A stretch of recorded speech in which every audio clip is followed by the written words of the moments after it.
Gravando. Obrigada, Oswaldo. Bom dia a todos. Iniciamos hoje, dia 5 de abril de 2024, a sessão virtual da 8ª Câmara Julgadora do Tribunal de Impostos e Taxas, que está sendo gravada.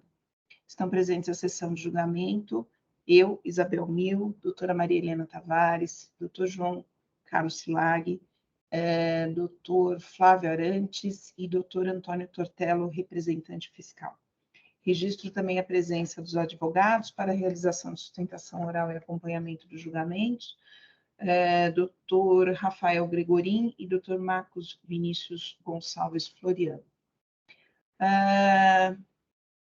Bom, deixa eu só abrir aqui. Então, nós temos... o primeiro da pauta, 41.31.848, Bimbo do Brasil, processo de minha relatoria. Deixa eu só copiar aqui o voto, colar aqui o voto para ficar mais fácil. Peço só um minutinho.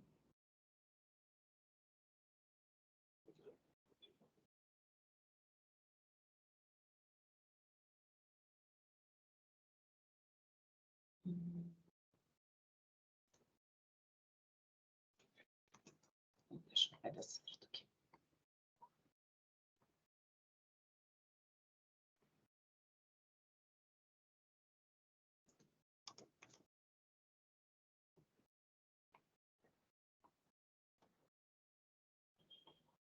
De novo. Agora foi.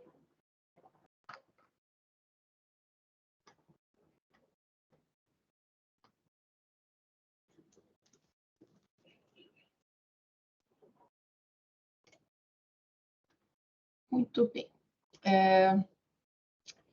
Eu vou tentar fazer um resumo desse processo, depois eu passo a palavra para o doutor Rafael. Esse processo me parece que tem mais uma questão de ordem processual do que propriamente uma questão de ordem... Bom, análise de mérito aqui definitivamente eu entendo que não tem, mas enfim. O item 1 aqui é falta de pagamento de imposto, emissão de notas fiscais modelo 55, referentes a operações tributadas com erro na determinação de base de cálculo. O item 2 deixou de pagar o ICMS-ST por emissão de notas fiscais modelo 55, na qualidade de substituto tributário, mercadorias sujeitas à retenção antecipada, que remeteu com erro na determinação de base de cálculo. Aqui nós estamos diante de um recurso de ofício e deixa eu ver se eu consigo explicar de forma bem resumida. Esse processo teve uma primeira decisão monocrática que julgou improcedente o AIM. Houve um recurso de ofício que foi julgado pela 3ª Câmara Julgadora e que entendeu pela parcial procedência do recurso de ofício.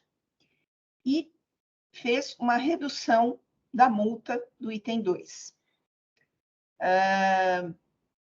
2 recursos especiais foram interpostos pela autuada e pela representação fiscal. Esse processo subiu para a Câmara Superior. E a Câmara Superior entendeu que a questão decidida acerca da redução de base de cálculo, ela foi tomada pela 3ª Câmara, mas não foi analisada pela decisão monocrática. E aí, a Câmara Superior determinou o retorno dos autos lá para a primeira instância, para que essa matéria fosse analisada. A decisão monocrática, essa nova decisão monocrática que nós vamos enfrentar aqui, ela tratou deste item especificamente, da redução da multa no item 25 da decisão, e aí um novo recurso de ofício foi interposto. Recurso de ofício que a representação entende que houve um novo julgamento que extrapolou aí o que foi determinado pela Câmara Superior, então nós estamos aqui diante de um novo recurso de ofício. Doutor Rafael, eu acho que é um resumo bem resumido, mas eu passo a palavra para o senhor. Espero que não tenha pulado nada ou não tenha me equivocado em alguma coisa. Então, passo a palavra para o senhor. Isabel, obrigado. Bom dia a todos e a todas. Espero que estejam bem. O resumo foi muito bem feito mesmo. Até, na verdade,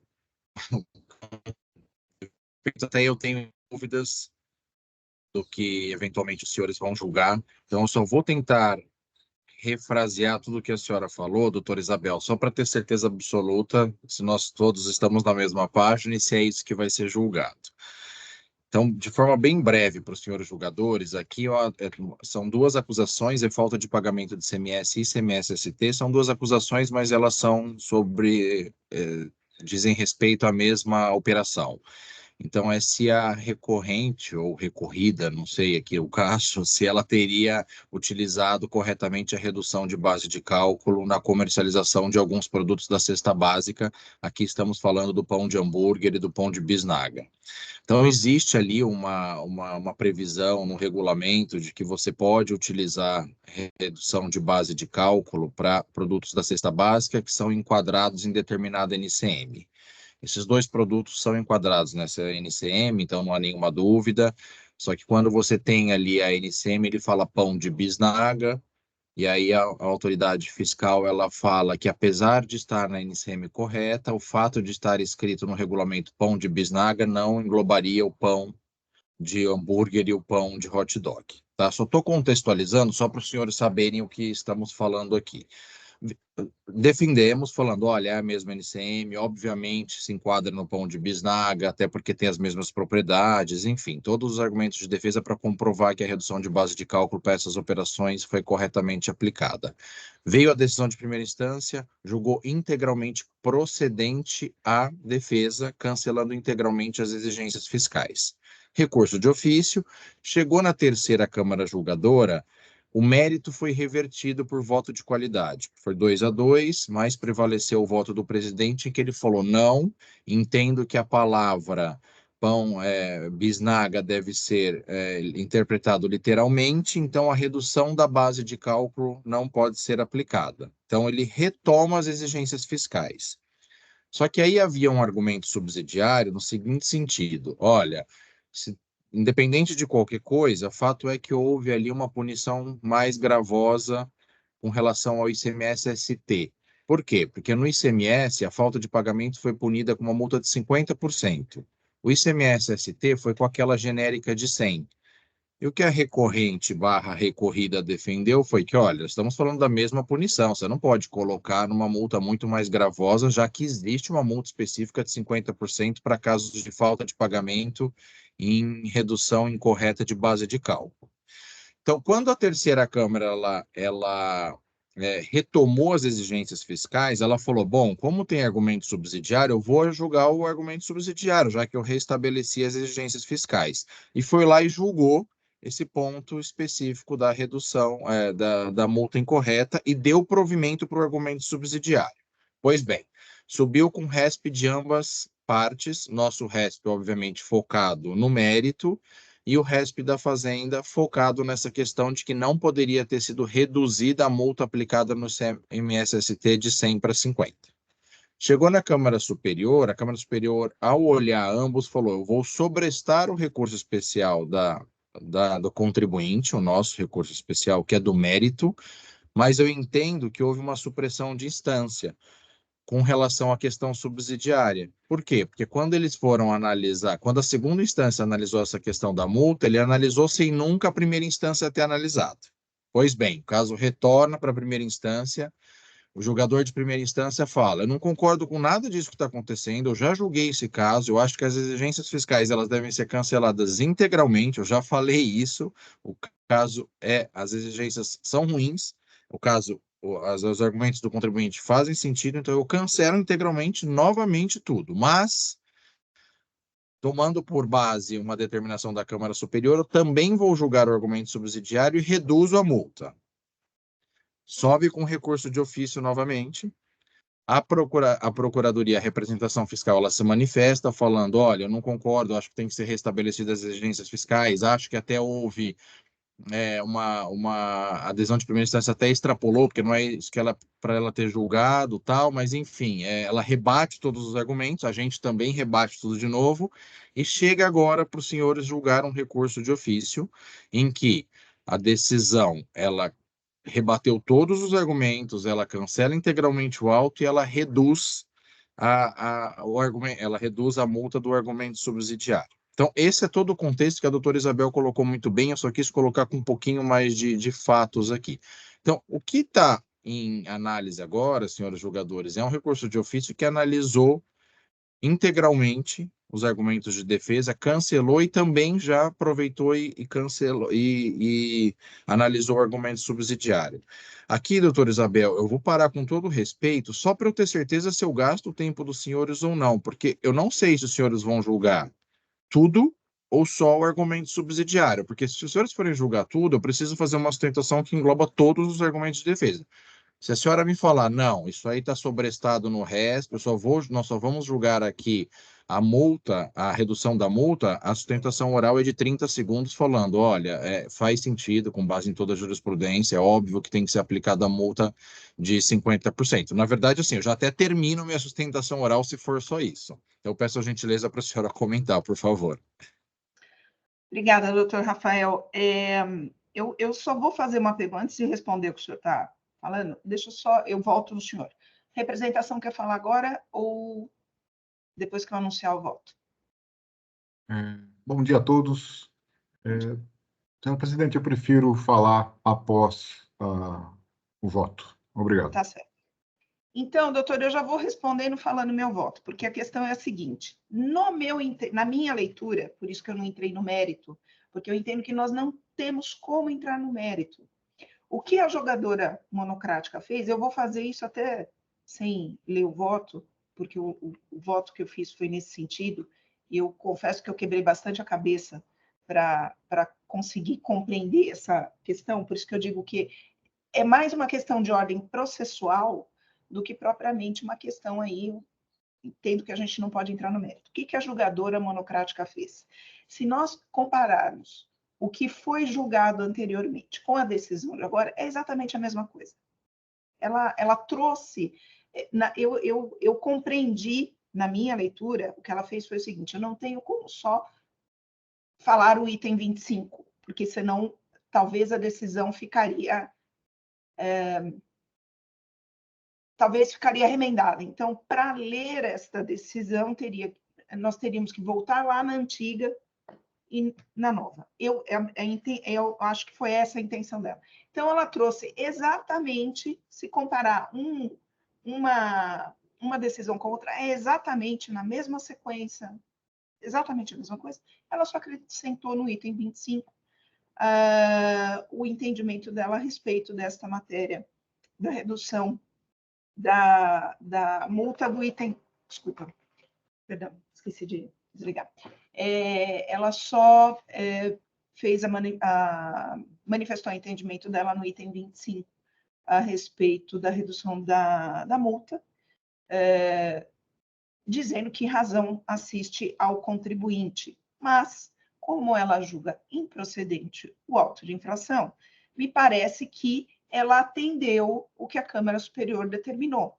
Ela só transcreveu o que ela já havia decidido. Então, me parece que não estamos diante de uma nova decisão, novos argumentos para cancelamento do auto de infração. Então, eu reduzi o meu voto só em relação ao item que realmente a Câmara Superior determinou que ela voltasse para a manifestação.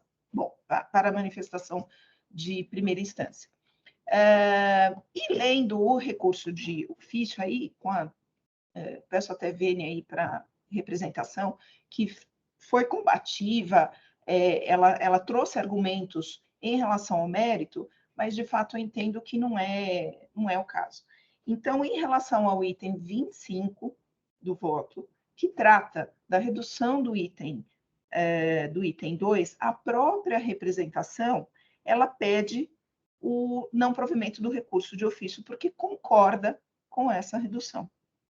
Então, o meu voto, em resumo, é pelo conhecimento do recurso de ofício e pelo não provimento.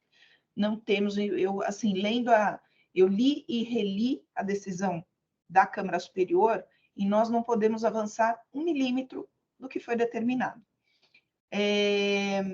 No voto que está aí disponível, os senhores podem verificar aí que eu trouxe um arrazoado, trouxe os trechos tanto da decisão monocrática em relação a esse item, quanto da decisão da Câmara Superior. Então, essa é a minha conclusão. A única coisa que eu trago aqui para os meus pares, e talvez a representação, é o seguinte: uma vez que me parece que não temos como adentrar no mérito, e o recurso de ofício fala do mérito, eu conheço integralmente o recurso de ofício, mas me parece que talvez, eu não sei, gostaria de ouvi-los, talvez fosse o caso de conhecer parcialmente o recurso de ofício. Eu não sei se isso vai se tornar mais complicado lá na Câmara Superior, porque todo o resto, todos os assuntos tratados nos outros 2 recursos especiais estão sobrestados. Então, eu fico sempre pensando, a hora que voltar para julgamento lá da Câmara Superior, se o que seria para a continuidade do julgamento, o que seria melhor, um parcial conhecimento ou conhecimento do recurso. Então, esse é o meu voto. Se os senhores fizerem questão, eu leio. O voto ele não é tão extenso, eu já tinha disponibilizado, mas a minha conclusão foi essa. Eu só submeto a questão do conhecimento. Mas antes disso, eu gostaria de ouvir a representação, antes de passar aos demais. Obrigado, senhora presidente. Queria parabenizá-la pelo voto, bem como a manifestação do doutor Rafael Gregorin, que colocou muito bem, ambos colocaram muito bem a situação processual. Especificamente em relação a essa questão, doutor Isabel, de conhecer total ou parcialmente, tenho a impressão que não haveria prejuízo nenhum no conhecimento completo, porque o próprio recurso de ofício fala, só vou entrar no mérito, porque essa decisão também entrou no mérito, né? Advogamos no recurso de ofício a nulidade da primeira decisão, justamente porque ela extrapola, nesse sentido, a decisão da Câmara Superior. Então, e como a senhora mesma já nos relatou aqui, a decisão é igualzinha, com exceção do item 25, que justamente trata do assunto que a Câmara gostaria de ver tratado em primeira instância também, né? Então, eu tenho a impressão que, nesse quesito, é possível conhecimento total e mais fácil também, né? Evita maiores problemas ali na frente. Aproveito já para alertar, não sei se o doutor Xilag está atento a isso, mas há um impedimento ali, porque me parece que ele já participou, quando foi na reunião na Câmara Superior, já participou desse processo, desse julgamento. É isso mesmo? Bom dia a todos. Obrigado, doutor Tortello. Eu estava esperando para me manifestar nesse sentido, inclusive eu não consegui ainda registrar o meu impedimento, porque o sistema não está me habilitando a isso, mas é exatamente isso que eu queria registrar. Obrigado. Eu preciso só registrar o meu voto, deixa eu ouvir a doutora Maria Helena e depois o doutor Flávio, mas acho que a representação já deu, eu agradeço, viu, doutor Tortello, pela manifestação, mas doutora Maria Helena, por favor. Bom dia a todos, novamente. Eu acompanho, doutora Isabel. Realmente, estamos limitados à apreciação do processo. Eu, particularmente, eu tenho entendimento que não dá para a gente... Ou uma decisão é nula por inteiro, ou ela não é. Mas como a Câmara Superior determinou apenas essa parte, eu acompanho a doutora. E a doutora entende que é o conhecimento integral, como eu coloquei aqui no voto? Sim, parcial? sim. Integral, né? Integral. Isso Tá mesmo. certo. Doutor Flávio? Obrigada, doutora Maria. Bom dia a todos novamente. Eu acho que o recurso de ofício da representação fiscal foi mais no sentido de uma cautela, de não se rediscutir a questão de fundo, né, de ficar restrito o julgamento à questão acessória, que foi delimitado pela Câmara Superior, né? E então acho que como a gente não está entrando aqui no julgamento da questão de fundo, eu não vejo que possa gerar uma nulidade lá na frente. Nesse sentido, eu acompanho. Muito bem. Tá bem. Então, conhecimento integral não provido. Curso de ofício. É isso. Doutor Silag, acho que já está disponível para registro aí. Opa, peraí um pouquinho só. Olha aqui, tá vendo? Deixa eu só fazer uma... negar-lhe provimento. Tá, só um minutinho, deixa eu só fazer uma correção no finalzinho.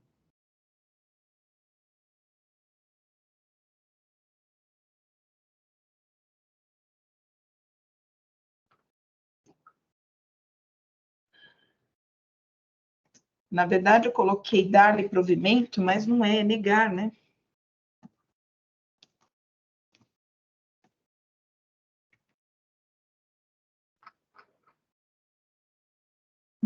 Eu acho que é dar parcial provimento mesmo, né? Porque a decisão de primeira instância anulou o auto. Mas é um recurso de ofício que ele está pedindo pelo não provimento. Tá vendo como ele está pedindo não provimento do recurso de ofício. O parecer é pelo não provimento desse item. Pode dar uma olhadinha aí. Nesse item Por isso que eu 25, acho que ele o pede o não conhecimento provimento. tinha que ser parcial, né, doutora Isabel? Então, é isso que tá. Eu estou pensando aqui, eu não sei se isso, quando bater lá na Câmara Superior, eu não sei como é que vai ficar isso. Porque, como entrou na questão de mérito, como entrou na questão de mérito, eu não posso analisar, essa foi a minha dúvida, só da questão de conhecimento.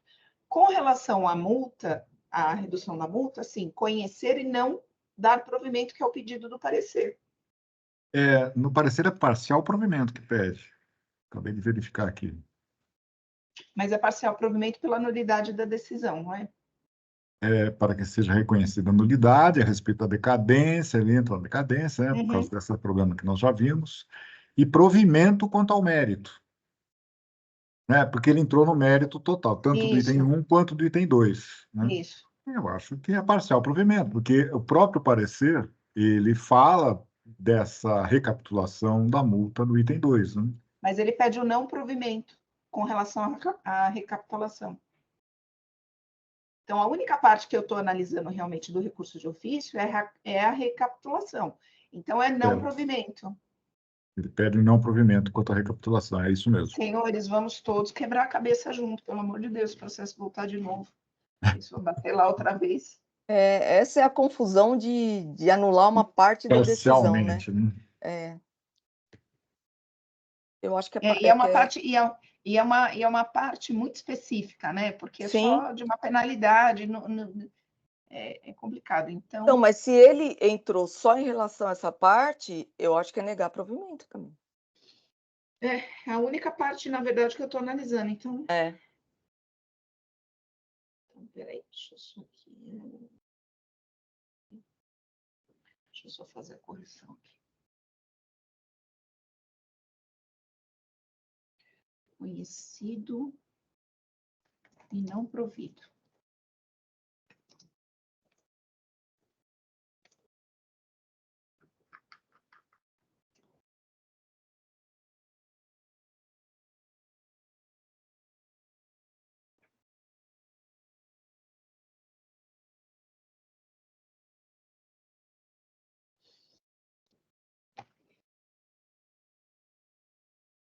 Sabe que eu acho que eu vou tirar aqui?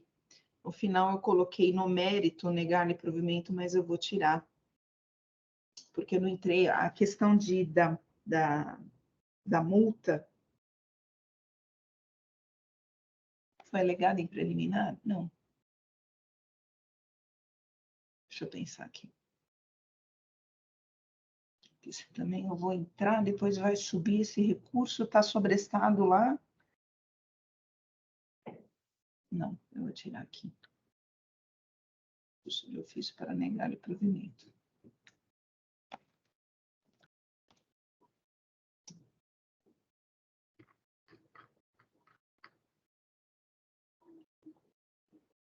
recurso conhecido e não provido. Acho que agora está certo.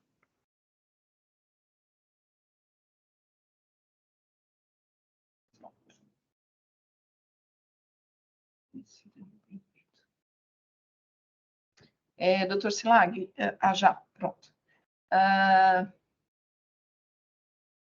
Acho que agora podemos prosseguir. Vamos lá.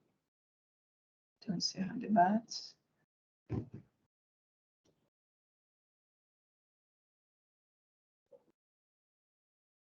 Quórum.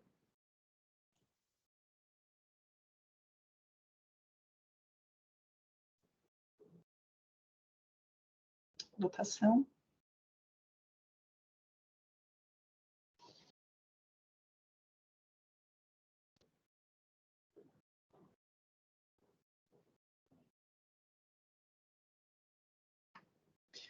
Muito bem, então, cadê o doutor Rafael? Doutor Rafael, então o recurso de ofício foi conhecido e não provido. Então, esse é o resultado.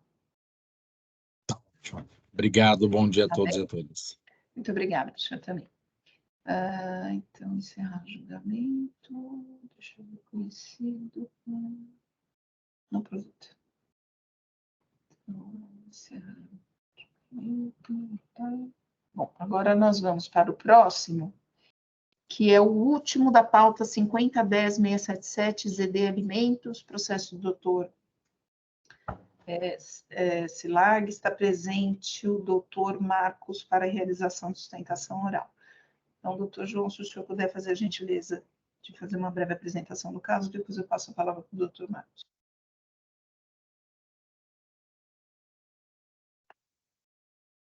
E mais uma vez, bom dia a todos. Trata-se de um recurso ordinário com apenas uma acusação, que é a de crédito indevido do ICMS, por meio de lançamento de crédito extemporâneo, referente a documentos fiscais de sua emissão. Acho que é o suficiente, senhora presidente. Obrigada, doutor Silag. Doutor Marcos, com a palavra. Bom dia. Bom dia a todos. Me ouvem bem? Perfeito. É um prazer estar aqui. Eu procurarei ser bastante breve. Esse caso é realmente bastante interessante. A contribuinte, o laticínio Arcos, né, ZD, ela vinha se apropriando do ICMS, destacado em notas emitidas por fornecedores estabelecidos em unidades da federação que haviam concedido benefícios fiscais à revelia do CONFAS. A famosa guerra fiscal. E isso vinha lhe trazendo uma série de prejuízos, porque as autuações aconteciam. Então, quanto aos aproveitamentos realizados a partir de 2012, a contribuinte houve por bem ajuizar uma ação de natureza declaratória, visando o reconhecimento desse direito de se apropriar do ICMS destacado em notas fiscais de fornecimento de leite cru. Muito bem. Em 2019, melhor dizendo, a terceira Câmara, 2018, desculpem, a terceira Câmara de Direito Público do TJ São Paulo conferiu provimento ao recurso na esteira do que decidiu o STF sobre o tema. E então, porque os recursos que podem ser tirados dessa decisão, o especial e extraordinário, não são dotados de efeito suspensivo, a contribuinte realizou a apropriação desse crédito de 2012 até a data da apropriação. Ela apresentou a GIA em 2019, ela se apropriou do crédito com base naquela decisão, e a autoridade fiscal entendeu que o direito ao aproveitamento estaria fulminado pela decadência, com base no artigo 61, parágrafo 3º do regulamento. E aí é que nós entramos, então, na exposição das razões pelas quais entendemos que o lançamento deve ser cancelado. O contribuinte está impedido de se aproveitar de um crédito. Sofre 3 autuações. Vai para o judiciário buscando o reconhecimento do direito. O judiciário lhe garante o direito. Na hora que ele vai exercer o direito conforme o judiciário lhe reconheceu, a autoridade administrativa diz: não, você deveria ter continuado a se aproveitar do crédito, mesmo sabendo que a minha posição, fazenda, é contrária ao aproveitamento, porque eu já vinha te autuando. Mas, mesmo assim, você deveria ter continuado sob pena de decadência. Nega-se a eficácia ou os efeitos da decisão judicial que reconheceu o direito. Arrisco até dizer que isso depõe contra o Estado democrático de direito na medida em que nega a jurisdição, né? O contribuinte legitimamente vai para o judiciário, reconhece o direito, e na hora de exercer, não, você não pode exercer porque você deveria ter exercido esse direito pelas vias administrativas. A decisão judicial não lhe garante. Mas o Código de Processo Civil, e eu acho que são esses dispositivos que bem norteiam a solução da controvérsia, no artigo 240, estabelece, no parágrafo 1º, que o efeito retroativo da citação ele se aplica, inclusive, à decadência. Esse é o parágrafo 4º do 240. Está dito, olha, o efeito retroativo a que se refere o parágrafo 1º aplica-se à decadência e aos demais prazos extintivos previstos em lei. Por quê? Uma vez judicializada a questão, é a partir dos institutos relativos, é a partir do Código de Processo Civil que a história deve ser resolvida. E isso ficou muito bem caracterizado quando o STJ julgou o tema 164, que se relacionava ao aproveitamento de crédito de IPI, crédito escritural. E, na oportunidade, o que a Corte entendeu?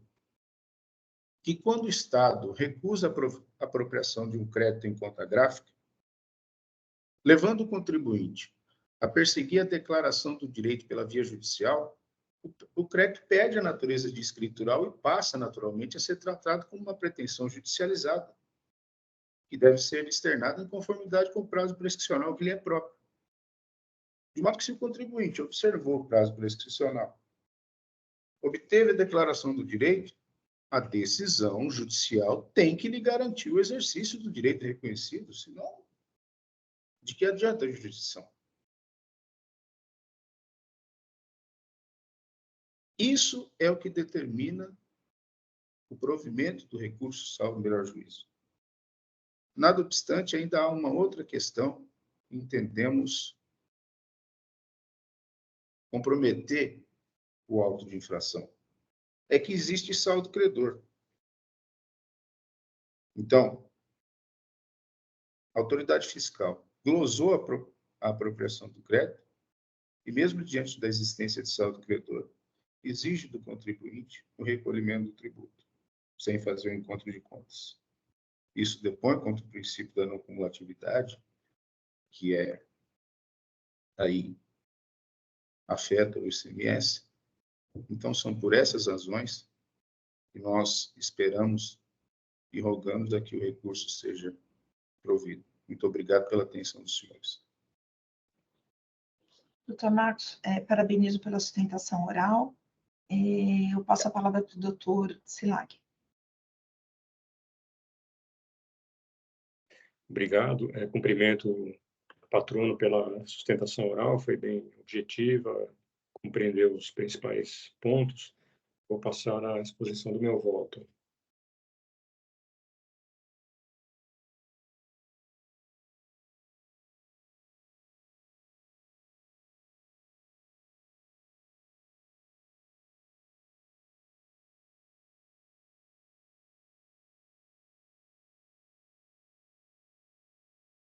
Já foi esclarecido pelo outro patrono, a questão realmente gira em torno da extemporaneidade dos créditos lançados em decorrência da autorização judicial obtida pelo contribuinte. Então, é sobre esses pontos que eu vou me deter. Então, eu extraio para um bom entendimento, eu imagino, da questão, retratando o meu entendimento, vou ler 2 itens da decisão de primeira instância, que abordou muito bem essa parte, dizendo o seguinte, começando no item 15. Os atos declaratórios foram acolhidos sem efeitos modificativos, seguindo o entendimento da defesa, pelo que se deferiu à autuada o direito de tomar créditos ICMS decorrentes de aquisições feitas de fornecedores sediados em unidades da Federação e a que concederam benefícios fiscais à revelia do CONFAS, no período compreendido entre janeiro de 2012 e agosto de 2020. A autuada procedeu ao aproveitamento dos créditos ICMS decorrentes de compras realizadas a partir de janeiro de 2012, mediante a entrega da GIA em novembro de 2019. Tendo conhecimento desses fatos, o agente do fisco lavrou o presente auto por entender que, embora haja decisão judicial permitindo o aproveitamento do crédito destacado nos documentos fiscais emitidos por fornecedores localizados em outras unidades da Federação que consideram benefícios fiscais à revelia do CONFAS, o contribuinte não poderia acreditar-se extemporaneamente, haja vista o disposto na legislação vigente do ICMS. Assim, o fisco glosou os créditos referentes ao período de 30 de dezembro de 2011 a 29 de outubro de 2014, por entender que são extemporâneos e por não haver na demanda judicial qualquer termo impeditivo na contagem do prazo de decadência prevista no CTN. Eu digo que o aproveitamento do crédito do ICMS é um direito do contribuinte, porém condicionado a implemento dos requisitos estabelecidos no artigo 61 do regulamento do ICMS, entre os quais o parágrafo 3º dispõe que o direito ao crédito extinguir-se-á após 5 anos contados da data da emissão do documento fiscal. Ressalta-se que o prazo decadencial para a constituição do crédito tributário não se suspende nem se interrompe nos termos do artigo 174 do CTN. Tampouco se encontra na demanda judicial pedido de suspensão do prazo para a constituição do crédito tributário.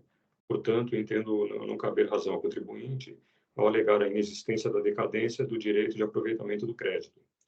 Deve ser enfatizado que os créditos glosados não são indevidos pela sua natureza, mas devido à sua extemporaneidade.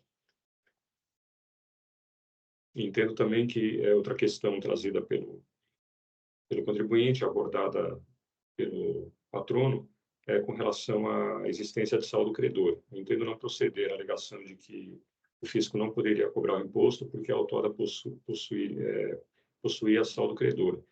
Conforme já discorrido no meu voto anteriormente, acima, embora eu não tenha lido, o crédito do ICMS é um direito que assiste ao contribuinte desde que este observe o cumprimento de todos os requisitos legais.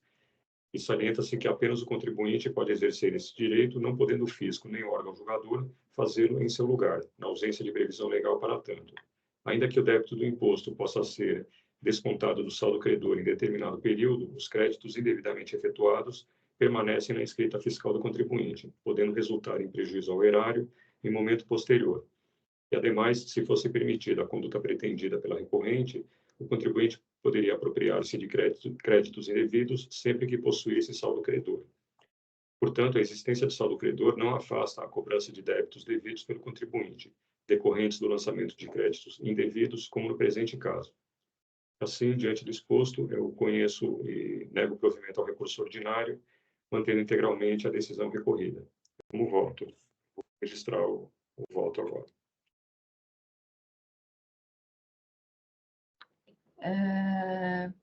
Obrigada, doutor Silag, parabenizo pelo voto. Eu ainda estou lendo aqui a decisão judicial.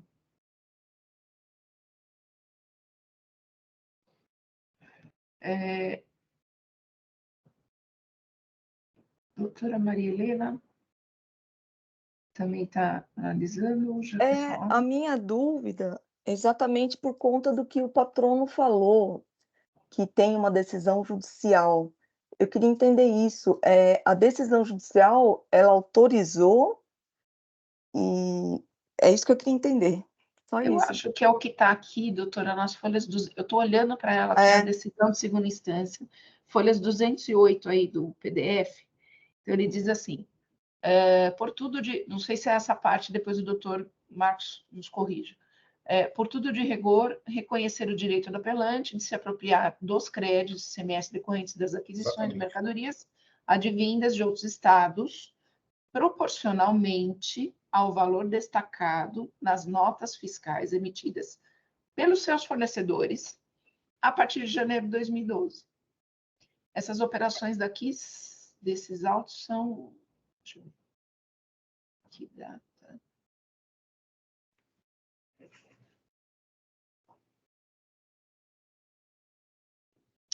Novembro de 2019, é isso? Opa, não. Não. Através do lançamento de créditos temporâneos referente a documentos fiscais emitidos entre 2011 a 2014.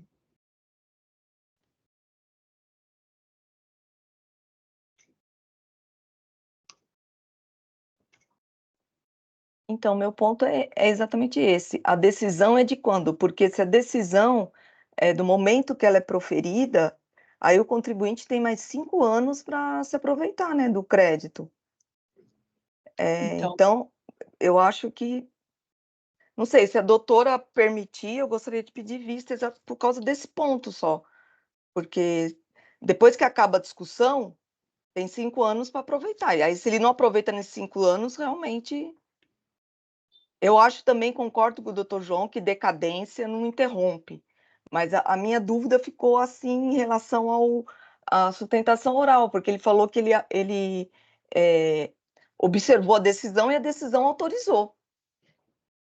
O que precisa observar, doutora, claro, a vista é sempre interessante, só precisa observar esse ponto aqui. A decisão fala a partir de janeiro de 2012. Eu já vi que tem operações anteriores aqui. Então, sim, em tese, né? Em tese, não poderia. Ainda que não poderia. Posso fazer um esclarecimento? Pois não, doutor. É assim. O aproveitamento, a decisão autoriza o aproveitamento do crédito, inclusive a Fazenda embargou de declaração para que o período de aproveitamento do crédito restasse delimitado, e a decisão nos embargos de declaração, acompanhando o precedente do STF, estabeleceu que o contribuinte, nessa ação, pode se apropriar de créditos de 2012 até 2020. Ok.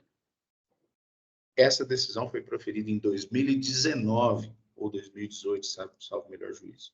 Então, logo a decisão foi proferida, nós fizemos a apropriação do crédito de janeiro de 2012 até 2019. Foi glosado o aproveitamento de 2014 para frente, porque se entendeu que, nos termos do 61, parágrafo 3º, ela deveria ter se aproveitado no prazo de 5 anos. Da data em que se apropriou. Então, eu me apropriei em 2019, que tem de 5 anos aí nesse período, você não pode apropriar. Então, de 2012 a 2014, ele glosou e permitiu o aproveitamento do restante. É isso. Então é exatamente o que eu estava pensando, doutor. É exatamente isso. É exatamente isso. A contribuinte vinha sendo autuada, judicializou a questão, quando saiu a decisão, ela se aproveitou da decisão, tão logo a decisão foi proferida, sem efeito suspensivo. Esse é o ponto. Mas ela se aproveitou depois que transitou em julgado?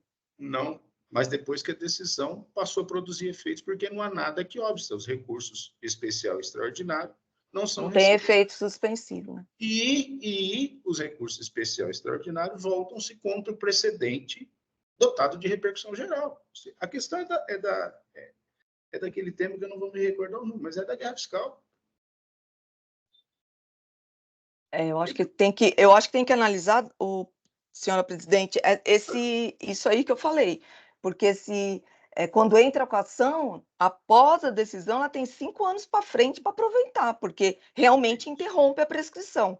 Eu concordo com o doutor João que a cadência não se interrompe jamais, mas prescrição sim. Então, o aproveitamento, depois que a decisão transitar julgado, o contribuinte tem 5 anos para aproveitar. Se ele não aproveita, ele perde.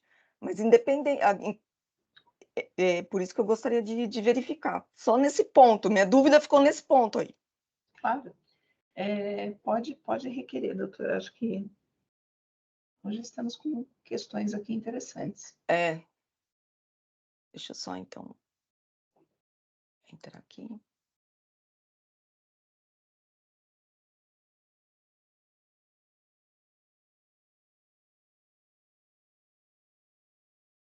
Pronto, senhora presidente, já requeri.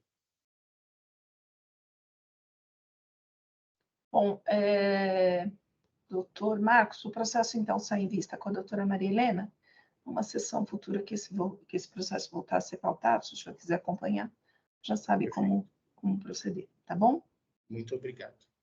Obrigada, viu? Bom dia, doutor. Bom trabalho. Obrigada, igualmente. Registrado, aqui, encerrar julgamento. Bom, nós temos aqui a doutora Caterine, que está acompanhando, então, o próximo processo 4151-983, Telefônica do Brasil, processo de relatoria da doutora Maria Helena. A doutora Maria Helena, a sustentação oral já foi feita nesse processo, então já está aberto aqui para a edição. Eu já coloquei meu voto, eu apenas não registrei, porque ontem eu tinha circulado para vocês, então meu voto tem duas finalizações aí, que eu não sei nem se é possível, né? O que é o assunto? O assunto é a falta de emissão de nota fiscal, né? A empresa é a Telefônica e a briga é realmente sobre isso, né? Então, a empresa, relativa aos anos de 2017 e 2018, a empresa alega que ela está dispensada por conta da portaria CAT 2015. Desculpa, a portaria CAT 121 de 2015. O fisco, assim como a decisão de primeira instância, informa que, tudo bem, ela teria esse direito se o fisco tivesse a possibilidade de acessar todas as informações e documentos, e da forma como ela procedeu, o fisco não tem acesso a isso. Tá?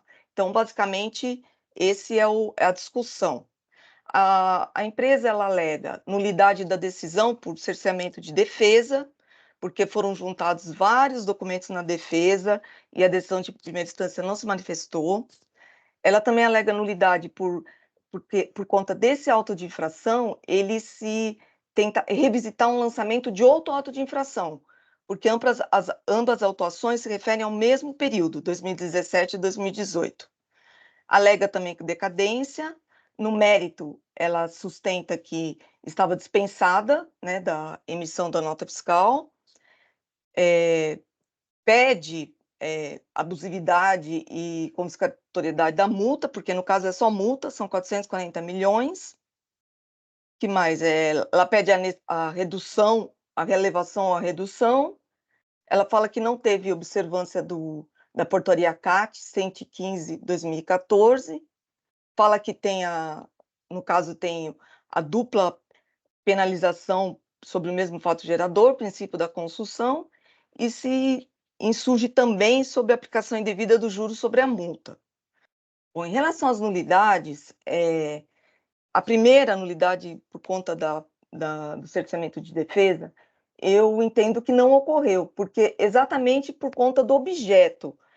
O objeto da autuação, o que é? A falta de acesso do fisco. Existe aos documentos e informações. Existe um link, mas esse link dá erro e o fisco não consegue ter acesso a todas as informações e documentos necessários. Então, independente dos documentos juntados, eu acho que aí é uma falha de procedimento. Então, eu acho que, mesmo se analisar todos os documentos, na decisão de primeira instância, ela foi muito objetiva nisso. Ela fala que o fisco não consegue acessar as informações.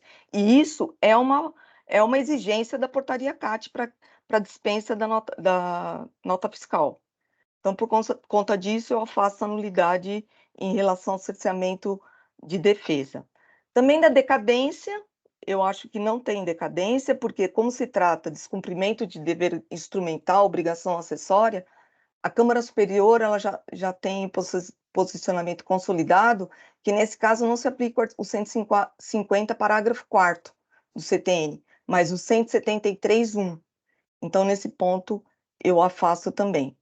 Em relação à observação e aplicação, a falta de observação da portaria 115 de 2014, também já tem jurisprudência consolidada, no sentido que o procedimento previsto na portaria não constitui elemento obrigatório que deva constar do auto de infração. Eu até cito também um precedente da Câmara Superior.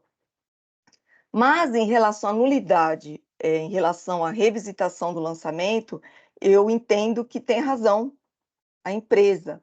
Por quê? Porque os dois autos de infração, eles se referem ao mesmo período, 2017 e 2018.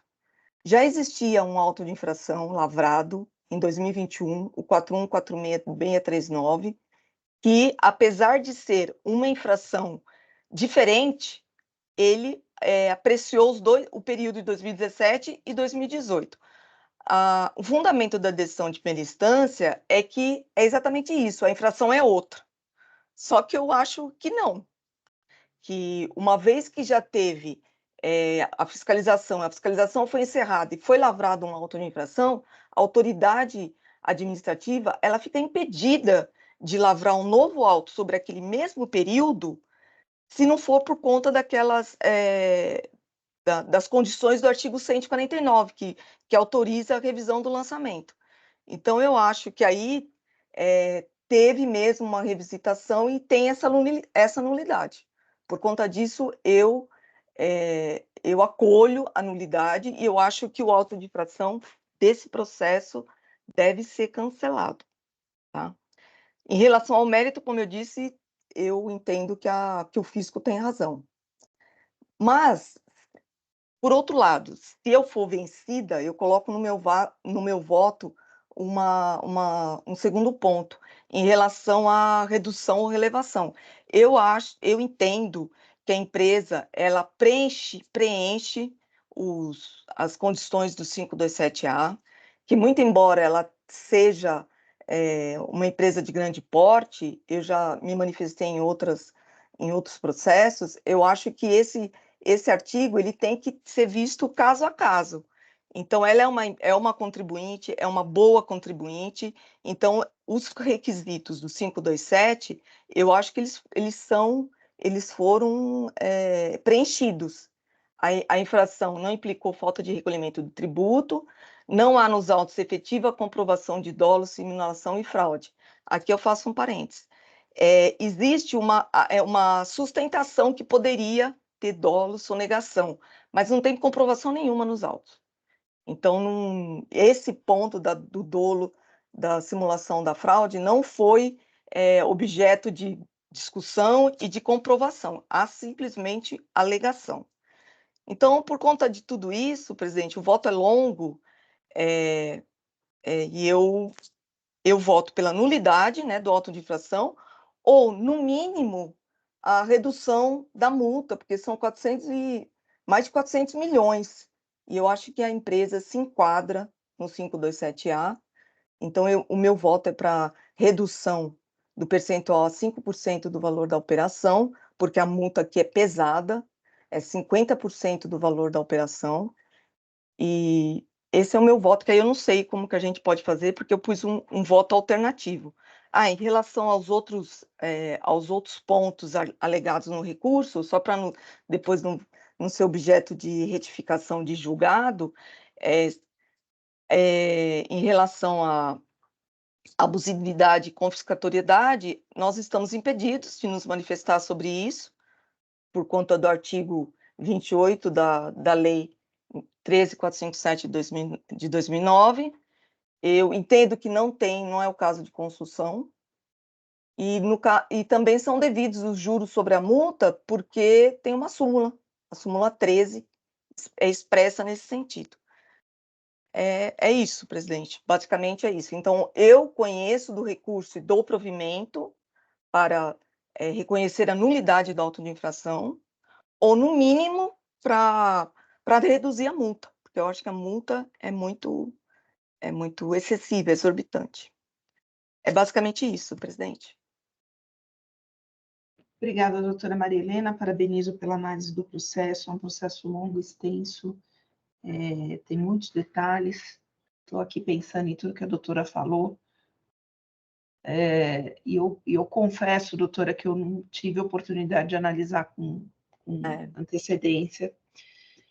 Estou pensando até em pedir vista, mas eu gostaria de ouvir primeiro o doutor Silag. Obrigado. Parabenizo também a doutora Maria Helena pelo seu voto. Agora, eu vou divergir de alguns pontos, e já adianto que eu vou pedir vista, se a senhora presidente permitir. Inicialmente, com relação a... Travou. Doutor Silag? Eu prometo que eu não fiz nada, tá bom? Foi... Tá bom. Vamos aguardá-la. Só um minutinho, representação, deixa só o doutor Silag. Ih, travou mesmo, hein? Travou. Eu não entendi, estão me ouvindo? Voltou, agora voltou. Foi Estão logo me no ouvindo? comecinho, acho melhor começar no início aí. Eu não sei o que está acontecendo, talvez seja a minha conexão, porque quando a doutora Marília estava falando, várias vezes travou e eu acabei desligando e voltando, e agora, para mim, não travou. Travou de novo.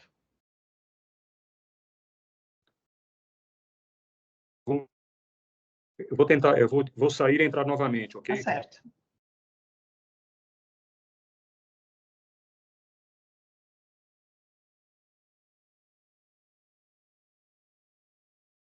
Esse processo é complicado, tem muitas nuances. Se alguém puder pedir vista, é até melhor, viu, doutora? Eu também estou pensando, porque é um processo muito extenso e realmente eu não consegui analisar com antecedência. Senhora presidente, Oi, pronto, voltou. eu vou tentar falar sem a imagem, talvez fique melhor. Tá certo.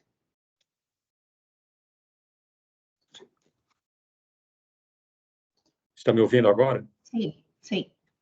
Então, bom, vou começar do começo. Parabenizo a doutora Maria Helena pelo seu voto, mas eu tenho alguns pontos de divergência. Então, inicialmente, com relação à questão da nulidade, eu entendo da seguinte forma, diversamente do que a doutora Maria Helena colocou no seu voto, eu não vejo que tenha ocorrido uma revisão do lançamento efetuado num outro auto de infração. Entendo que não houve, por exemplo, não se tentou anular, cancelar o lançamento anterior, nem alterar ou modificar, mas, na verdade, foi feito o que foi reconhecido pela doutora Maria Helena, trata-se de infração distinta, a qual foi capitulada distintamente, quer dizer, e tanto que com essa infração está sendo exigida a multa, o que não foi exigida na outra infração. Quer dizer, não vejo o lançamento do presente auto de infração como uma revisão do lançamento anterior, portanto, não vejo essa nulidade. Com relação ao mérito, quer dizer, não há o que divergir, porque a relatora também entendeu que se configura a infração. Então, a minha divergência é com relação à concessão da redução da multa e no patamar que foi concedido de 5%. Uma vez que, com relação aos dois critérios do artigo 527-A, que são realmente subjetivos, como bem apontado pela doutora Maria Helena, com relação a antecedentes, a empresa tem outros autos de infração e mesmo nesse auto de infração foi reconhecida a infração da empresa, portanto, eu discordo quando a relatora coloca no seu voto que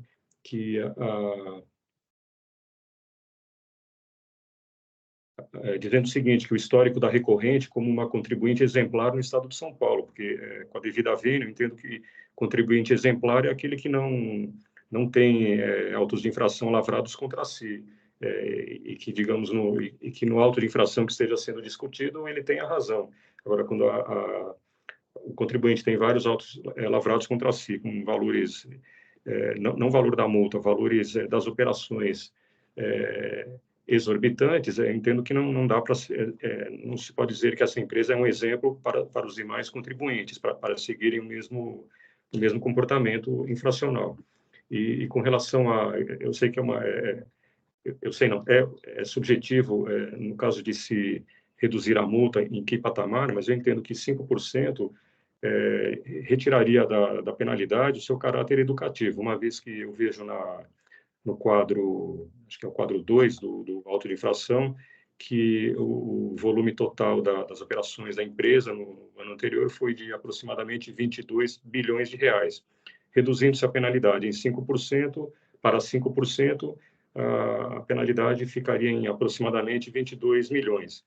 Ou seja, a penalidade representaria, arredondando-se, 0,1%, ou 1/1000 do valor das operações do ano da empresa. Então, não vejo caráter educativo em reduzir nessa monta a penalidade. Mas, claro, divirjo respeitosamente, porque a doutora Maria Helena fundamentou muito bem, como sempre, o seu entendimento. Mas, então, se for permitido, eu gostaria de pedir vista do processo para poder expressar mais detalhadamente as minhas divergências. Obrigado.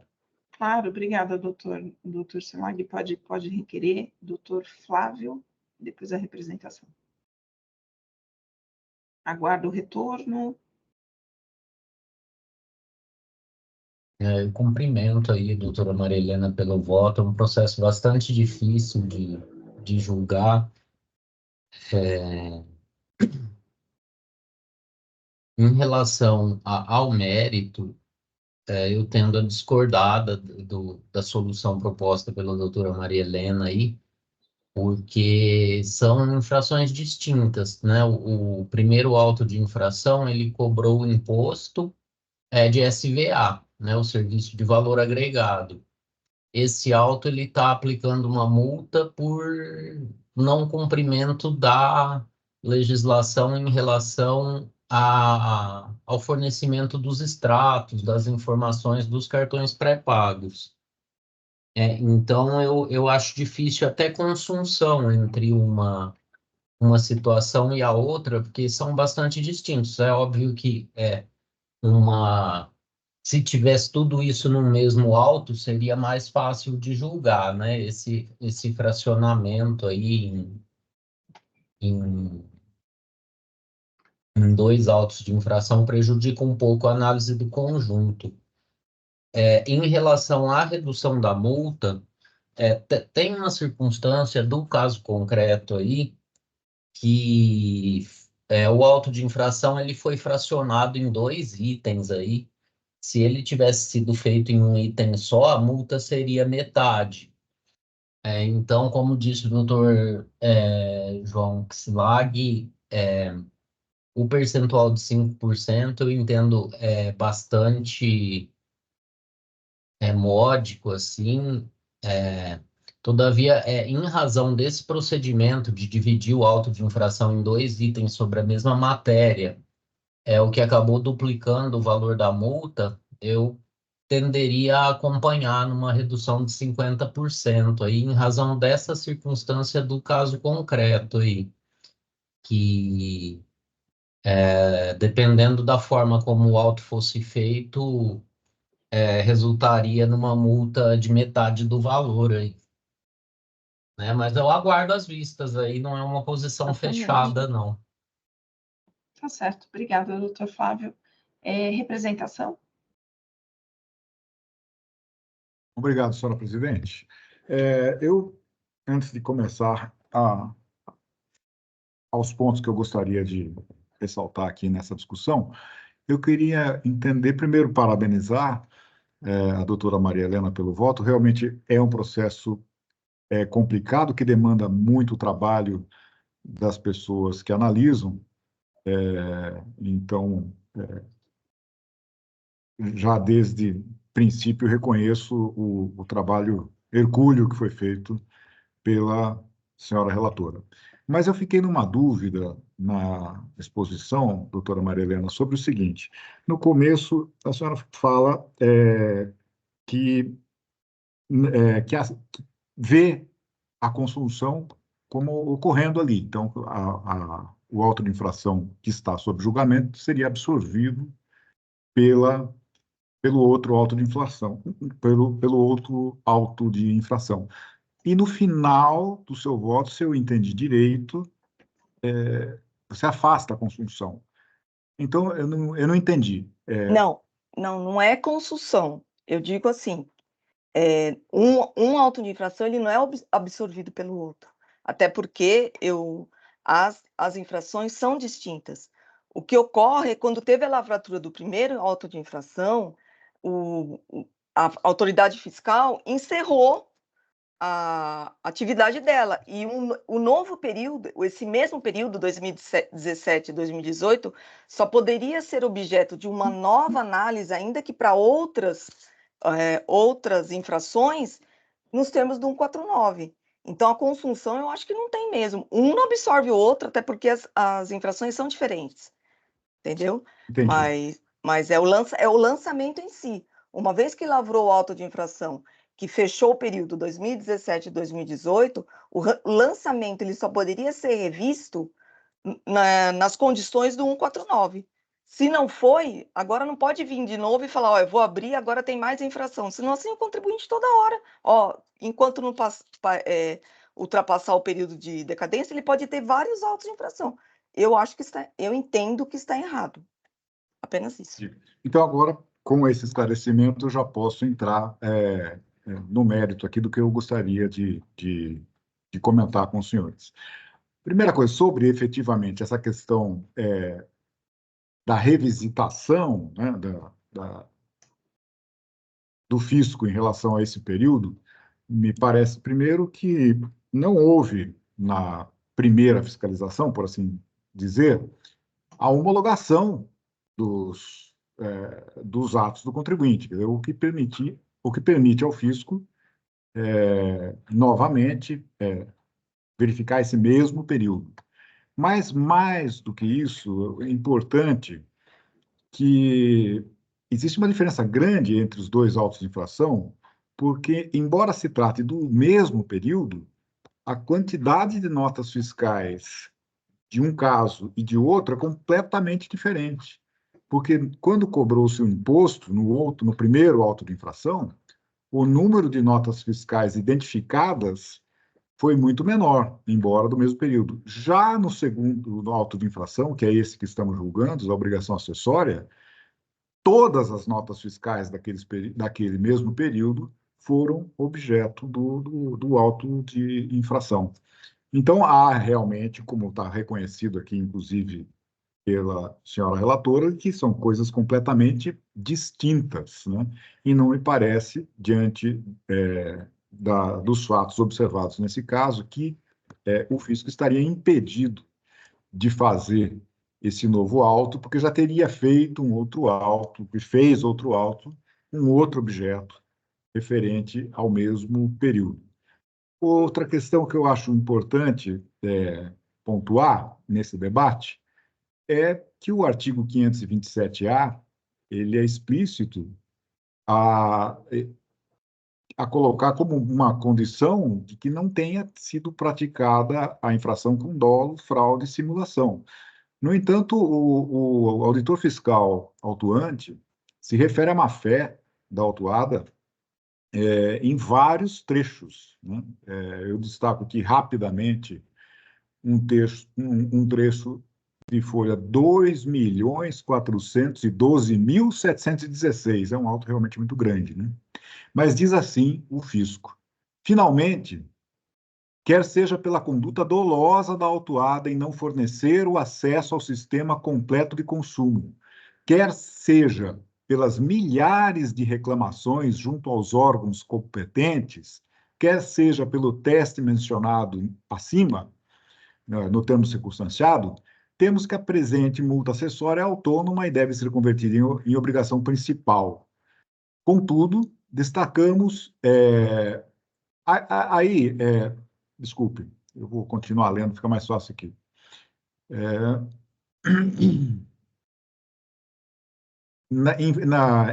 Mais à frente, um pouco, diz ainda o fiscal autuante.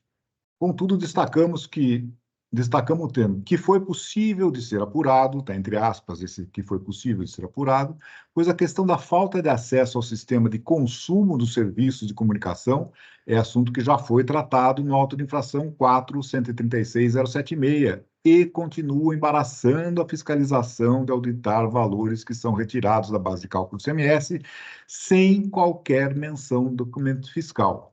Se tivéssemos o acesso completo, ou seja, aos valores cobrados efetivamente dos clientes da Telefônica, poderíamos usar testes de auditoria, confirmação com terceiros, conferências de cálculo, etc., que poriam fim a tantas reclamações recebidas.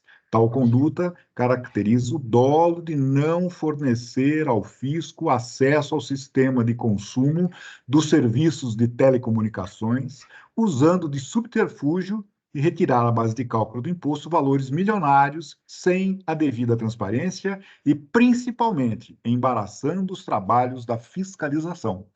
Então, me parece que o fisco traz aqui, não é uma simples alegação, ele traz um fato objetivo de que a Telefônica não deu acesso ao fisco aos valores todos cobrados dos clientes, sejam eles base de cálculo do ICMS ou não, porque a legislação determina que todos os valores devem constar da nota fiscal, ainda que, eventualmente, estejam fora da base de cálculo do ICMS. Então, por esses fatos, me parece que a autuada não cumpre um dos requisitos fundamentais para a aplicação do 527-A, que é a ausência de dolo, fraude e simulação. Ela não cooperou com a fiscalização, omitiu da fiscalização esses dados e não disponibilizou para os seus clientes os dados obrigatórios, por isso que foi feita essa autuação. Então, era com essas considerações aqui que eu queria deixar para os senhores. Agora teremos vistas, pelo menos uma vista, né? Não sei se mais gente vai pedir vista ou não, mas, enfim, eu queria deixar essas questões para que pudessem ser meditadas e, eventualmente, acolhidas nos votos que virão. É isso. Muito obrigado. Então, a parte, presidente, em relação ao dolo, má-fé e simulação, tem essa alegação, mas, como eu disse, depois, na sua defesa e mesmo no recurso, a recorrente, ela mostrou que ela se manifestou, sim, em relação às notificações, então ela não ficou inerte. Eu acho que o que aconteceu foi que ela não conseguiu demonstrar todas as informações, mas não teve dolo. Eu acho que o dolo não ficou comprovado. O sistema dela, eu entendo que é precário, mas ela não faz esse procedimento para sonegar, fraudar. A única coisa que tem é que ela não preenche aquele requisito que fala que tem que mostrar todas as informações, porque o link ele parece que estava corrompido, não sei, mas ela não obstou a fiscalização. Ela respondeu às notificações, apresentou o documento, e mesmo na autuação, no processo, tem todos os documentos juntados. Então, eu acho que dolo e fraude é muito forte. Eu acho que não se aplica no caso aí. Obrigada, doutora Maria Helena, obrigada a representação. Deixa eu só, representação, as folhas é 2412716. Só um minuto, deixa eu pegar aqui certinho. São 2412. 2.412.716. Tá. E Tá. folhas, tem outro aqui. 142.713. Tá anotado aqui. Obrigada. Doutora Maria Helena, então, por favor, já registrou o voto? Deixa eu ver aqui. Ok. Doutor Flávio também pediu? Só para eu deixar expresso aí essa opinião minha a respeito, no caso, seria a aplicação do artigo 112 do CPN, né? Que como se o auto fosse feito em um item só, a multa seria pela metade, né? Então, eu quero colocar a termo aí as razões aí da opinião minha para reduzir a multa em 50%, só para ficar mais expresso aí. Bom, então vamos todos pedir vista. Deixa eu só colocar aqui. Pronto. Então, sai em vista com o doutor Silag, sai em vista com o doutor Flávio, sai em vista comigo. Bom, então o processo 41.51.983 saiu em vista com todos os demais integrantes da Câmara e numa sessão futura que esse processo retornar para julgamento. Deixa eu ver quem que está aqui, doutora Caterine, se quiser acompanhar, já sabe como proceder. Bem? Então, Obrigada. Nada. Bom, então agora não temos mais inscritos. Deixa eu ver, acho que não temos mais ninguém, não temos mais inscritos. Então, vamos para o segundo da pauta, 41.58.40, João Pedro Beluso Viradouro, processo de relatoria da doutora Maria Helena, um recurso ordinário e vista do doutor Flávio. Doutora Maria Helena, na sessão anterior já procedeu a leitura do voto, que foi no sentido de, doutora, só um breve resumo para passar a palavra para o doutor Flávio. Está sem áudio, doutora Maria Helena. Desculpa. No caso, eu conheci, mas não provi. E aí o doutor Flávio pediu por conta da empresa estar enquadrada no Simples, né? Que ele ia analisar essa parte. Tá certo. Doutor Flávio? Bom, eu fiz o voto de vista aí, eu já disponibilizei para vocês. Em resumo, é o seguinte, foi feita uma fiscalização na empresa e foram localizadas notas fiscais não escrituradas, né? Esse é o item 1 do auto de infração, falta de escrituração de notas fiscais de entrada. Aí, com base nessa infração, foi feito o levantamento fiscal utilizando-se a presunção que a falta de escrituração de notas fiscais de compra, presume-se que essas compras foram pagas com recursos não oferecidos à tributação, né? Omissão de receita.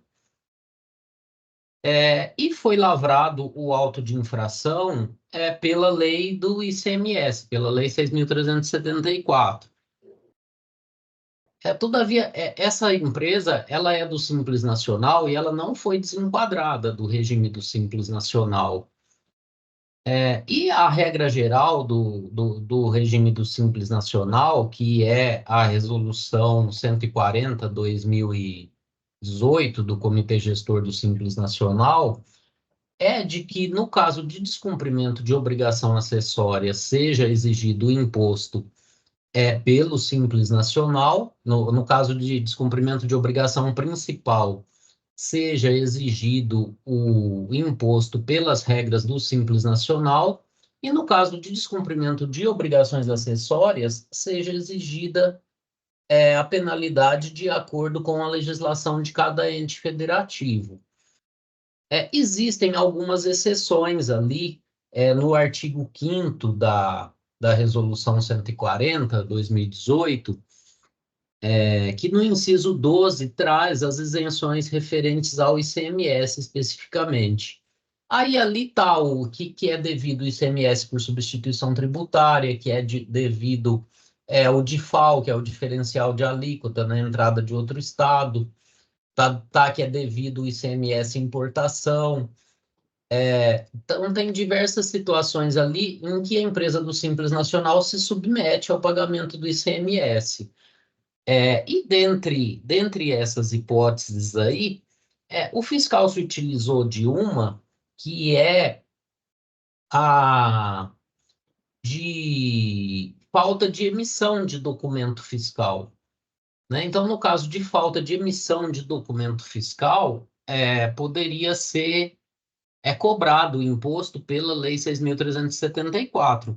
Só que, efetivamente, não é esse o caso dos autos. Não existe a infração de falta de emissão de documento fiscal. Existe uma presunção de omissão de receita em decorrência da falta de escrituração de nota fiscal de entrada. A infração constatada pela fiscalização é a falta de escrituração de nota fiscal de entrada. E a hipótese utilizada pelo fiscal para não lavrar o auto de infração pelas regras do Simples Nacional e lavrar pela Lei 6.374 é a presunção dessa falta de escrituração de notas fiscais de entrada, que seria a falta de emissão de nota na saída. Então, a presunção é o quê? Você tem um fato certo e presume-se um fato incerto. Desse fato certo e conhecido, você presume um fato incerto e provável, né? O fato certo e conhecido aqui é a falta de escrituração de nota fiscal de entrada. Desse fato certo e conhecido, você tira um fato incerto e improvável, que é a omissão de receita, falta de emissão de documento fiscal de entrada. Então, o fiscal se utilizou do resultado dessa presunção como se fosse a infração constatada, para sair da regra do Simples Nacional e cair na regra da Lei 6.374, que implica numa penalidade aí 10 vezes maior e impede o contribuinte de aproveitar créditos pelas entradas, enfim. Tem uma série de consequências aí para o contribuinte. A diferença entre o auto ser lavrado pela alíquota do Simples Nacional e ser lavrado pela alíquota de 18%. E também não foi considerado no auto o valor das saídas do estabelecimento. Se pegou o valor das notas fiscais não escrituradas na entrada e se cobrou o imposto. Para você cobrar a falta de emissão de nota fiscal de saída, você teria que ter feito um confronto ali com o que ele emitiu e com o que ele deixou de emitir. Então, nesse sentido, eu estou discordando da doutora Maria Helena em relação ao item 2, em relação ao item 1, eu estou concordando e mantendo. Em resumo, é esse o voto. Eu posso fazer a leitura se vocês quiserem, mas como já tinha disponibilizado antes, mas a situação é essa, e eu tenho um voto de 2019 nesse sentido que eu trouxe aí no texto também. Não é a primeira vez que eu decido dessa forma, então eu já decidi dessa forma em outros momentos. Tá certo. Doutor Flávio, parabenizo pela análise, pelo voto. Antes de passar para os demais, doutora Maria Helena, mantém o seu voto? Ou vai acompanhar? Sim, doutor, eu vou manter. Tá certo. Doutor Silag? Obrigado. Eu só gostaria, antes de ouvir a representação fiscal, por favor. Ah, sim, claro. Representação? Obrigado.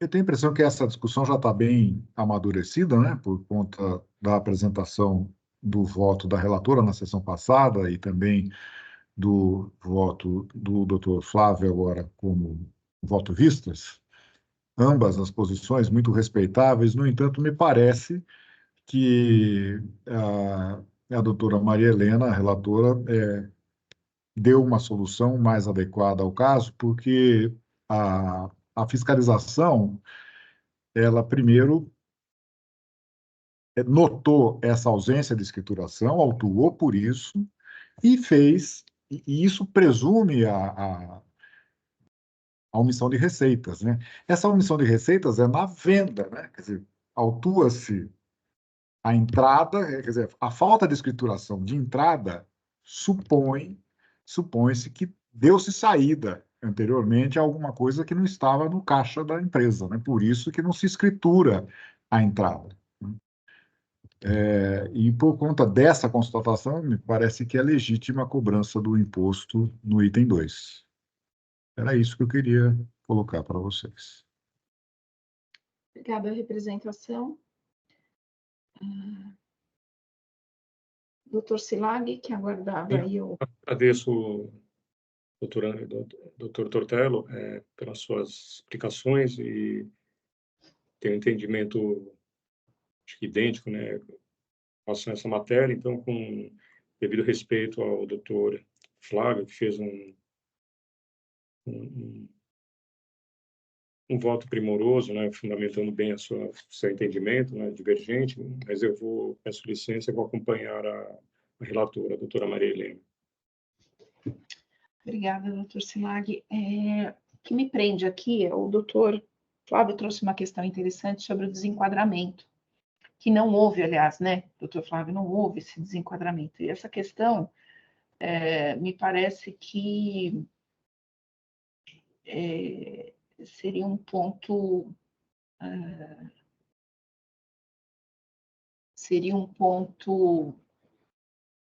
que deveria ter sido adotado pela fiscalização e não foi, aqui nesse tipo de autuação. Se me permite, doutora Isabel, a fiscalização só desenquadra se a infração ultrapassa o limite de faturamento do Simples. Sim. Nesse caso aí, como não foi ultrapassado o limite de faturamento, não é razão para desenquadramento de ofício. Ah, verdade, eu estou olhando aqui, verdade. Estou olhando aqui o relato. Então, aí, nesses casos aí, a própria lei do Simples Nacional tem o cobrar omissão de receita. Então, eu coloquei aí no final do voto os dispositivos aí para cobrança de omissão de receita dentro das regras do Simples Nacional.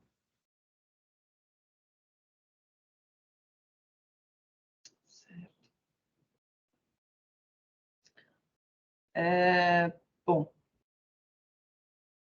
registradas as posições, doutora Maria Helena, não vou pedir vênia, mas nesse caso eu vou acompanhar o doutor Flávio. Ele traz, inclusive, aqui, ele menciona, inclusive, aqui cadê? Acho que até abri aqui o voto. Eu até abri um outro voto aqui que o doutor menciona. Deixa eu só ver uma coisa aqui antes de... Deixa eu só fazer uma conferência aqui, só um minutinho.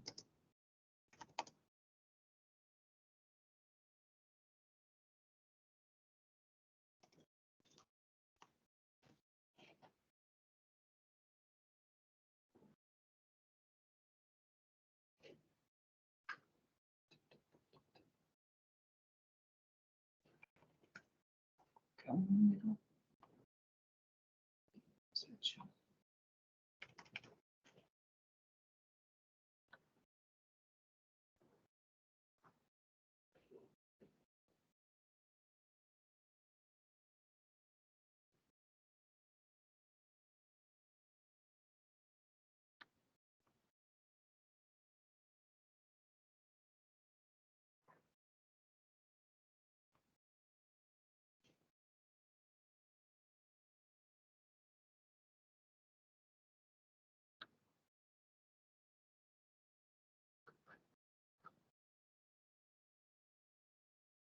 Não houve nem recurso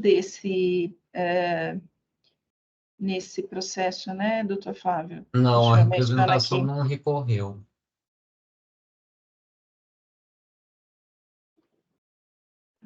Bom, doutora Maria Helena, com a devida vênia, nesse caso, eu vou acompanhar o doutor O Dr. Fica tranquila, Flávio. presidente. Entendimento é entendimento. Tranquilo.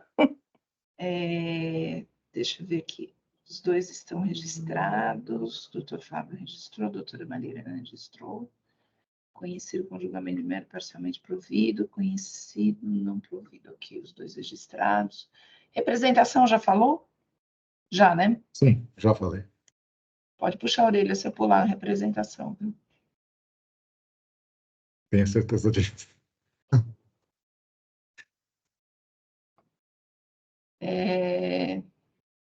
Quórum.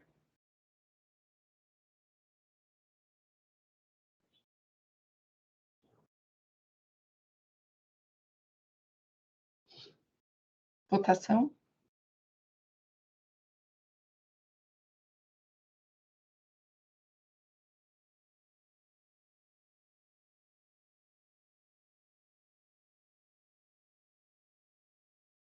Muito bem, então, encerra a votação.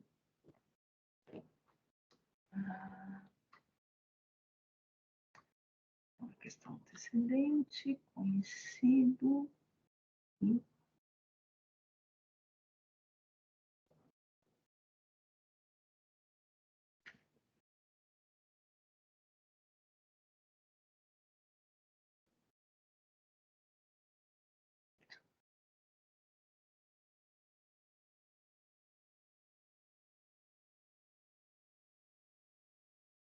conhecido, parcialmente provido.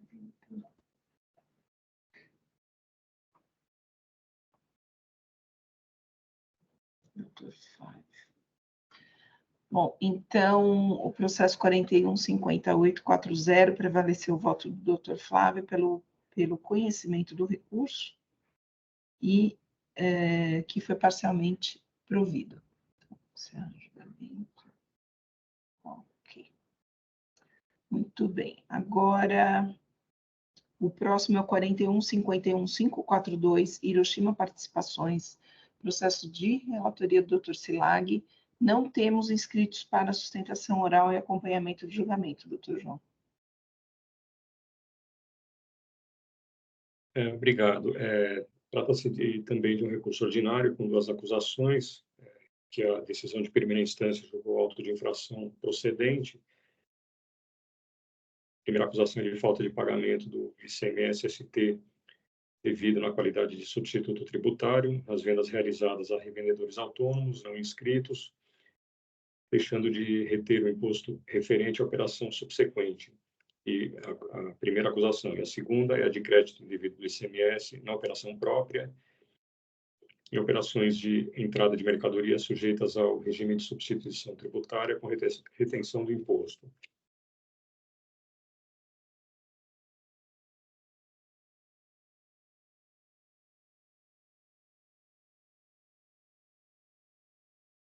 Conforme o doutor Tortello da representação fiscal já havia me gentilmente alertado, a decisão de primeira instância já havia reduzido os juros à taxa Selic, porém não foi interposto recurso de ofício, uma vez que o valor reduzido foi inferior a 1.000 FESPs nos termos da portaria CAD 142 de 2009. Portanto, temos apenas, apesar da redução, apenas o recurso ordinário. Inicialmente, eu entendo que não se verifica a nulidade do auto de infração alegada pelo contribuinte, não procedendo à afirmação de que o fisco teria deixado de analisar o regime de vendas da recorrente ao longo dos trabalhos desenvolvidos durante a fiscalização, a despeito de a autuada ter apresentado ampla documentação demonstrando a legalidade das operações. Eu entendo que se encontram presentes no auto de infração, todos os elementos previstos no artigo 142 do CTN, não vislumbrando a alegada nulidade. Entendo também que não há que se falar de que o auto de infração carece de motivação, tendo sido demonstrados pelo fisco todos os elementos necessários a comprovar a infração, e afastando assim as nulidades, as alegações de nulidade da auto de infração, passo ao exame do mérito.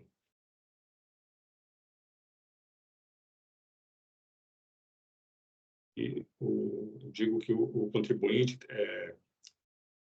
procura impugnar a acusação, dizendo que o ICMS-ST cobrado no auto de infração já se encontraria incluído no ICMS da operação própria e destacado nos documentos fiscais, e que as notas fiscais já teriam sido emitidas com os valores de venda aos consumidores finais, conforme valores constantes dos catálogos da empresa, e que o fisco teria deixado de considerar que os valores do ICMS já haviam sido recolhidos ao erário como ICMS próprio.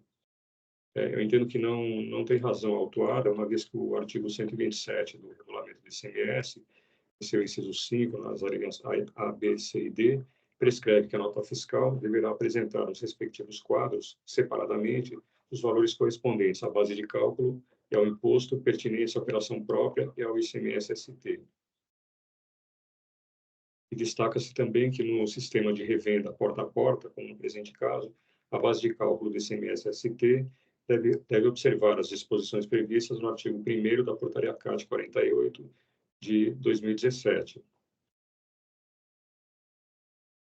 Que determina que a base de cálculo para fins de retenção e pagamento do imposto relativo às saídas subsequentes das mercadorias elencadas no anexo único do regulamento, cuja responsabilidade tenha sido atribuída mediante regime especial, com destino a revendedor localizado em território paulista, que atue no segmento de vendas ao consumidor final no sistema porta a porta, deve ser o preço praticado pelo sujeito passivo, incluídos os valores correspondentes a frete, carreto, seguro, impostos e outros encargos transferíveis ao adquirente, e acrescido do valor adicionado, calculado mediante a multiplicação do preço praticado pelo índice, pelo IVA-ST, conforme relacionado no anexo único. E constata-se, diversamente do previsto na legislação, que o contribuinte destacou nos documentos fiscais apenas o ICMS próprio, deixando de consignar e recolher o ICMS-ST e, portanto, incidindo na conduta infracional, que é o objeto do item 1 do auto de infração.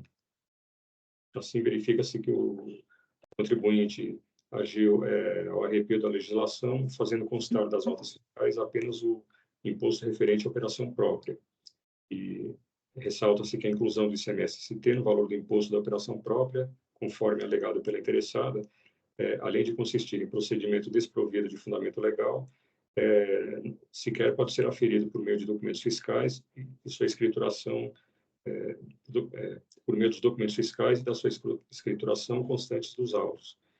E acrescenta-se que a autuada também não logrou comprovar a sua alegação, deixando de demonstrar que as notas fiscais teriam sido emitidas com a base de cálculo equivalente ao preço indicado em seus catálogos, e, de todo modo, reprisa-se que a conduta adotada pelo contribuinte não encontra amparo na legislação.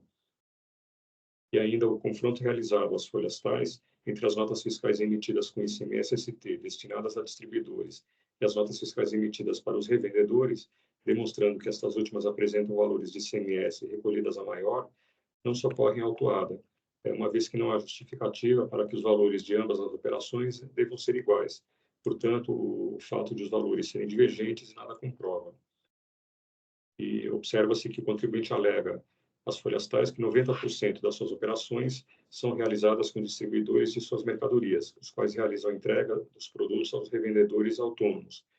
Assim, faz sentido que o valor das operações efetuadas diretamente com os revendedores seja maior do que aquele praticado pelas operações destinadas aos distribuidores, uma vez que, no caso dessas últimas operações, há uma etapa adicional consistente na remessa das mercadorias pelos distribuidores aos revendedores autônomos, que é objeto do auto de infração. Portanto, entendo procedente o item 1. Com relação ao item 2, que o creditamento foi indevidamente realizado quanto ao ICMS da operação própria do substituto tributário, destaca-se que a infração não se refere ao creditamento do ICMS-ST. Deve ser realçado que a apropriação do crédito do imposto relativo à operação própria do remetente diretamente no livro registro de entradas, no caso em que o contribuinte substituído tenha recebido mercadoria com retenção do imposto, que é o procedimento que foi adotado pela recorrente, não encontra previsão legal. E caso tenha direito ao referido crédito, o contribuinte deve escriturar o livro registro de apuração, observando os requisitos legais. sendo que essa matéria é disciplinada pelos artigos 271 e 271-A do regulamento, que estabelecem que o crédito hora examinado pode ser apurado em conjunto com o ressarcimento do imposto retido relativamente a mercadorias recebidas pelo contribuinte substituído, conforme previsto nos artigos 269 e 270 do regulamento.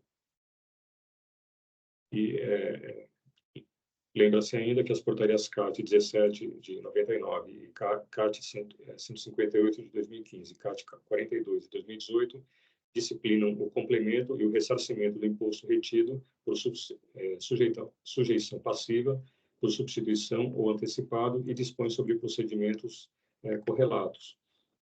E eu trago, nesse sentido, explicações que eu entendo que exaurem, são didáticas e exaurem a questão, trazidas na manifestação fiscal, as folhas 54, 960 a 962, sobre os procedimentos que devem ser observados na apuração do crédito pelo contribuinte substituído, que tenha recebido mercadoria com retenção do imposto.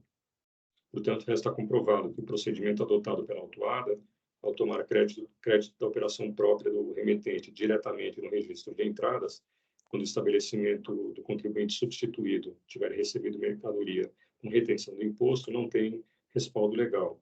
E na hipótese de ter direito ao crédito, o contribuinte deveria ter escriturado corretamente o livro registro de apuração do ICMS. Portanto, eu entendo que também se encontra caracterizada a infração relativa ao item 2 do auto de infração.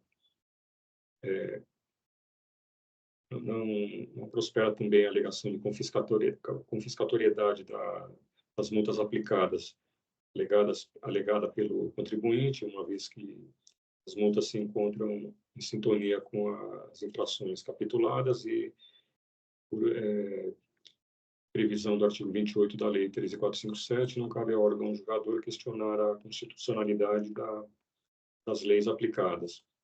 E, com relação ao pedido de relevação e redução das penalidades com base no artigo 527-A do regulamento, não há que se falar também a concessão desse benefício fiscal, uma vez que ambas as acusações implicam falta de pagamento do imposto, desrespeitando, portanto, um dos critérios objetivos necessários para a concessão desse benefício. E, finalmente, com relação ao questionamento do contribuinte, com relação à limitação da taxa Selic na aplicação dos juros, esses já foram contemplados na decisão de primeira instância e também não se discute sobre a atualização devida do valor das operações para efeito de aplicação da multa, matéria que já se encontra simulada nesse tribunal, conforme a súmula número 13. Então, nesse sentido, eu conheço, mas nego o provimento ao recurso ordinário, mantendo integralmente a decisão recorrida. É como voto, senhora presidente. Obrigada, doutor Silag, parabenizo pelo voto, pela análise. Doutora Maria Helena. Realmente aqui eu estava olhando o processo, eu vou acompanhar o doutor João, que não tem muito o que fazer, não foi recolhido imposto, crédito indevido. Eu vou acompanhar, presidente. Perfeito. Doutor Flávio. Bom, eu parabenizo aí, doutor João Carlos, pelo voto.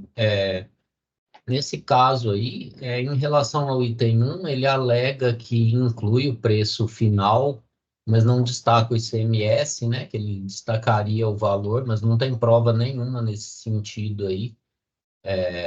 Até a legislação citada pelo Dr. João Carlos aí, aceitaria até folhetos de venda, né, como prova desse valor aí, nada disso veio aos autos.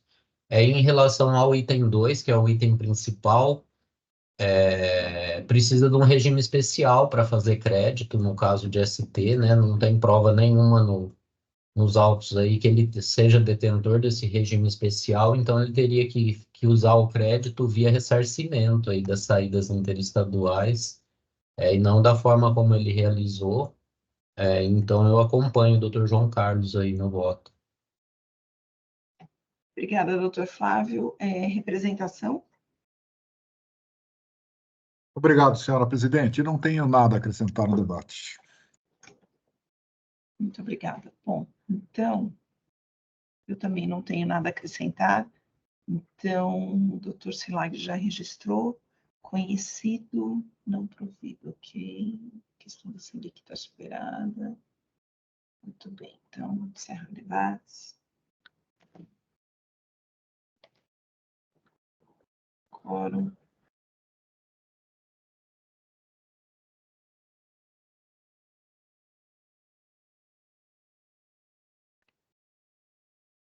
Votação.